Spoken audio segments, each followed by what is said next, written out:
Overdress is now part of our weekly anime worlds. Though, full disclosure, these videos will probably still be coming out Saturday like they used to under V-Series, just because here in my area, we are allowed to have, small groups of, 3 to 4 people in a space at once, so we've gotten a little bit of a local going back in my area, so by the time I get home on Fridays, it's kind of too late to do this, so yeah, things will just kind of go as they were going before, funnily enough. But that's not what we're here to talk about. Today, we are here to talk about why is this show so fucking horny? Seriously, of all the new anime out right now, this might actually be the horniest. And I am telling you all this having, yesterday, watched the show about a 26-year-old dude who takes in a 17-year-old girl who immediately tries to fuck him. I am saying this is the horniest.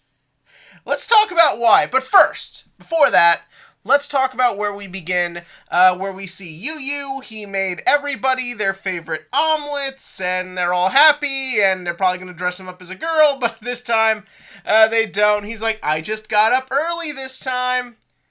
The thing is with this that I kind of immediately keyed into is that this is literally the same thing as Aichi. It's once again a short, somewhat feminine, blue-haired middle school kid who is kind of a pushover, kind of weak. We don't know yet if he's been bullied in the way Aichi was, but once again, we have kind of that shy, timid kid who through Vanguard and meeting everybody is going to kind of learn to kind of be a little stronger and stand up for himself more. It is a little odd to be doing this again, considering they really emphasized in the Overdress marketing that it's a different Vanguard, a different world, a different everything, except it's the same world. We went back to the first universe, but y'all get my point. It is a little odd. That being said, I think one of the things that really separates it and helps separate this show is I like that they're smart with, Donji, the guy using Dark States. He doesn't really feel like a rival. Some people are referring to him as the rival. I don't think there is a traditional rival this time. Just watch, it turns out they revealed a rival character a while back and I missed it. But no, Donji feels like he's sort of being treated more as a older brother type, which makes sense. He is an adult. He's not a high school student. Whereas with Kai, even though, Kai is 2 years older than Aichi, they're still close enough in age for you to not really get that brotherly sense here. But here it really does feel more like a taking under of the wing mentor type relationship. So that's going to be a fun dynamic to watch play out. But it is not the dynamic we focus on in this episode, because this episode revolves around Yu, who is interested in Donji and wanting to learn from him. This gets misinterpreted by Megumi as being that the two are already in bed together. This was really funny, especially the bit when, they almost showed Megumi almost like a fisheye ends with the giant eye. I really liked that. That was good.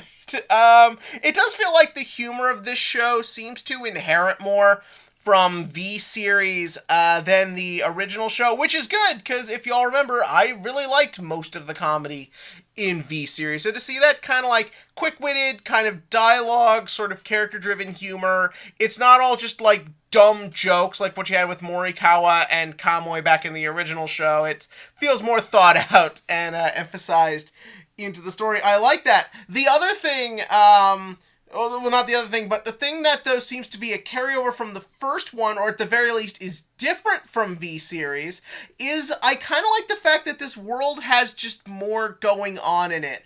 What I mean by that is, you look at the backgrounds, you look at the city, you look at everything, there's all this detail. When they're in the cafe that's, all loved and romance themed, they really emphasize pink, they really emphasize hearts, they really emphasize the girliness of the desserts. That actually fits in with sort of the theme of Megumi thinking that, oh shit, they doing the do. That actually helps emphasize that. Or Yu walks by a card shop, and it's got marketing for the extra booster that was Exculpate and Nivelle, which we'll get to some implications that might bring up soon enough. But no, just like these environments feel more fulfilling. It's not just this little carnival they hang out in, which, granted, that is such a good looking set. I love the way all the carnival aspects are implemented into the backgrounds and the settings. It really sets a good, fun atmosphere. So I'm glad to see that the more saturated, more used backgrounds are coming back.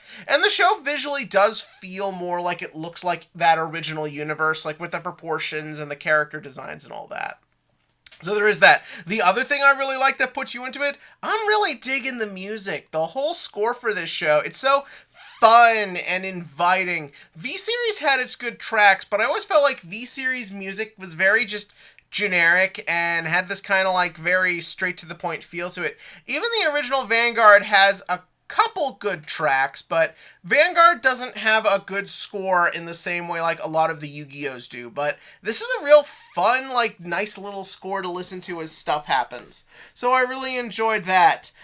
So then, I think we can just go on to when they go to the carnival and everything. So the guys get to the circus, and everyone is introduced to Yu Yu. And the next thing I really like is they do sort of like a welcome ceremony for Yu Yu.